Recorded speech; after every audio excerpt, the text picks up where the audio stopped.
മലപ്പുറത്ത് ദേശീയ പതാക തറയിൽ ഉപേക്ഷിച്ച നിലയിൽ മലപ്പുറം കാളികാവിലെ ഇസാഫ് ബാങ്കിന്റെ ATM-നകത്താണ് ദേശീയ പതാക ചുരുട്ടിയിട്ടിരിക്കുന്ന നിലയിൽ കാണപ്പെട്ടത്.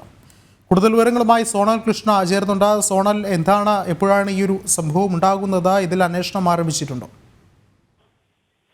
വിഷ്ണു, ഇന്ന് വൈകിട്ട് ഒരു 6-6:30 കൂടിയിട്ടാണ് പ്രദേശവാസി ATM, അതായത് മലപ്പുറം ജില്ലയിലെ കാളികാവിലെ ഇസാഫ് ബാങ്കിന്റെ ATM-ലെത്തുന്നത്. ആ സമയത്താണ് ഈ ഒരു ദേശീയ പതാകയെ ഇത്തരത്തിൽ നിലത്ത് ചുരുട്ടി വെച്ചിരിക്കുന്നത് കാണുന്നത്. അദ്ദേഹം ഉടൻ തന്നെ അധികാരികളെ വിവരമറിയിക്കുന്ന സാഹചര്യം ഉണ്ടായിട്ടുണ്ട്. എന്തായാലും ഈ വിഷയത്തിൽ പരാതി നൽകും എന്നുള്ളത് അദ്ദേഹം ഉറച്ച തീരുമാനമായി പറഞ്ഞിട്ടുണ്ട്. എന്തായാലും ദേശീയ പതാകയെ ഇത്തരത്തിൽ അപമാനിക്കുന്ന ഒരു സ്ഥിതിയിലേക്ക് കാര്യങ്ങൾ ചെന്നെത്തിയിട്ടുണ്ട്.